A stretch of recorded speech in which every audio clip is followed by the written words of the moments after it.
Ողջույն, այսօր պատրաստելու եմ սմբուկով շատ համեղ ուտեստ։ Վերցրել եմ 2 հատ սմբուկ, կտրատել եմ կլորակներով։ Հիմա համեմելու եմ աղով եւ թողնեմ 5 րոպե, որպեսզի ջուրը դուրս տա։ Անձեռոցիկով լավ չորացնում ենք, արդեն ջուրը լավ դուրս է տվել։ Գեղեցիկ շարում ենք տապակի մեջ, ես յուղաթուղթ եմ դրել տակը։ Հիմա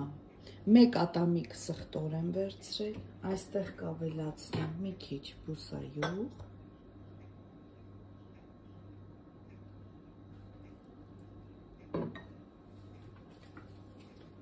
մեկ թեյ գդալ օրեգանո, մի քիչ կարմիր պղպեղ և սև աղացած պղպեղ։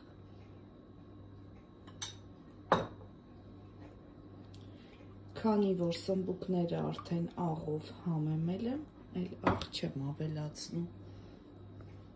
Այսպես։ Եվ կտարածեմ արդեն սմբուկների վրա։ Հիմա դնում ենք ջեռոցը 200 ջերմաստիճանում, որպեսզի տապակվի։ Լավ տապակվել է, արդեն փափուկ է։ Վերցնում ենք բագետները, ահա, այս չափի կտրատել եմ։ Դնում ենք սմբուկը,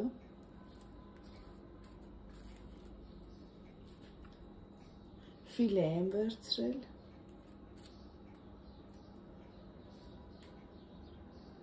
սուլուգունի պանիր կամ մոցարելա կարող եք վերցնել,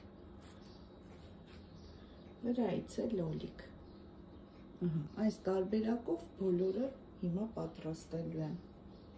Ամբողջը շարելուց հետո դնում եմ ջեռոցը 200 ջերմաստիճանում, մինչև պանիրը լավ հալվի, երևի 5-ից 10 րոպե։ Վերջ, ստացվել է անչափ համեղ եւ շատ գեղեցիկ, դուք էլ փորձեք, նաեւ շատ հեշտ է ստացվում։ Նայեք ինչքան գեղեցիկ եւ համեղ տեսք ունի, դուք էլ պատրաստեք։ Այսքանը, բարի ախորժակ, ցտեսություն։